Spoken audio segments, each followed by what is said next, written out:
अस्सलाम वालेकुम।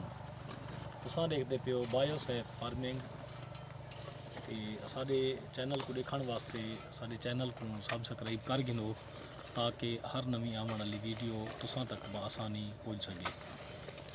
नाजरीन, अज दा मौजू है प्याज दी पनीरी दी काश्त। अज अस दसूं कि प्याज दी पनीरी दी काश्त किवें थींदी है।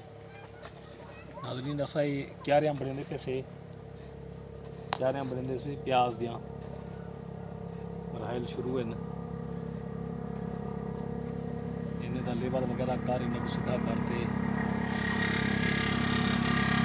तो बाद अगले मरहले की उस इंशाअल्लाह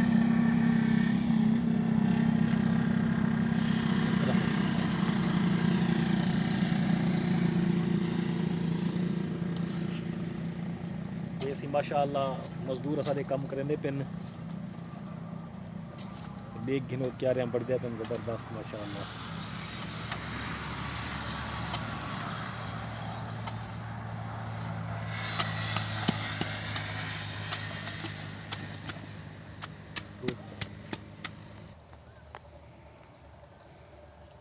मेरी वाला तस्वीर ही आ गया ये सी माशाअल्लाह क्यारियां दिखेंदे पैसे तुसा को ज़मीन की तैयारी की खड़े से आखिरी मराहल से माशाअल्लाह अल्हम्दुलिल्लाह से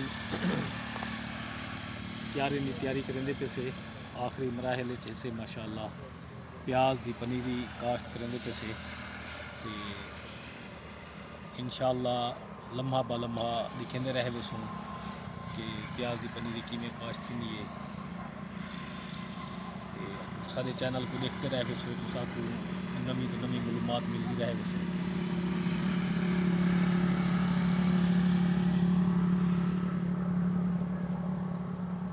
ये सी प्याज दे पानी क्यारियां माशाअल्लाह सी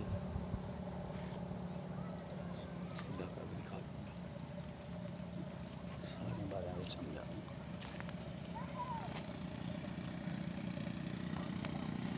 प्याज दे क्यारियां सी माशाअल्लाह ये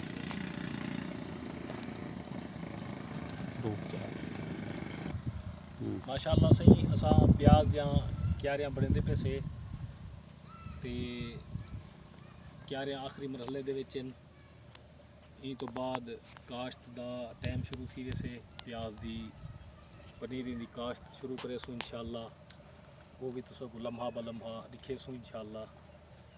साडे चैनल को देखते रहे वैसो ताकि तुसा को हर नवी मालूमात हासिल थी सके।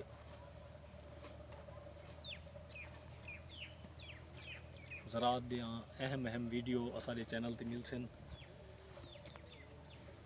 असा इत्थां देसी प्याज एक नंबर क्वालिटी घर दा अपना सीड तैयार किया होया लेंदे पैसे इंशाअल्लाह गारंटी शुदा सीड हो से असां कने प्याज की पनीरी गारंटी शुदा हो से देसी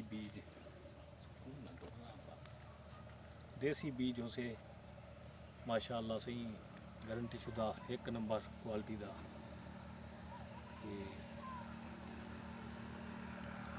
मज़ीद प्याज की पनीरी मुल्क भी मिल से इंशाअल्लाह असां कने मुल्क घुमाने वास्ते साडे नाल रब्ता करे सो साडे चैनल को देखते रहे सो। बारह दिखा चाहता बस ठीक है 4 मिनट इतने देखो बारह छोड़े दिखा 4.5 मिनट कर छोड़ी रबी को नहीं रोकते हैं बंद नहीं करते।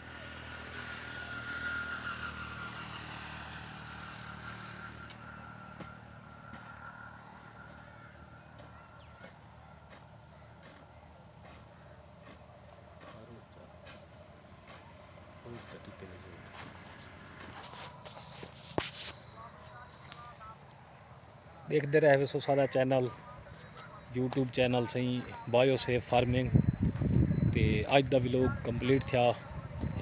वक्त कल एक नवे व्लॉग दे नाल इंशाअल्लाह मुलाकात थी से। अल्लाह हाफिज़।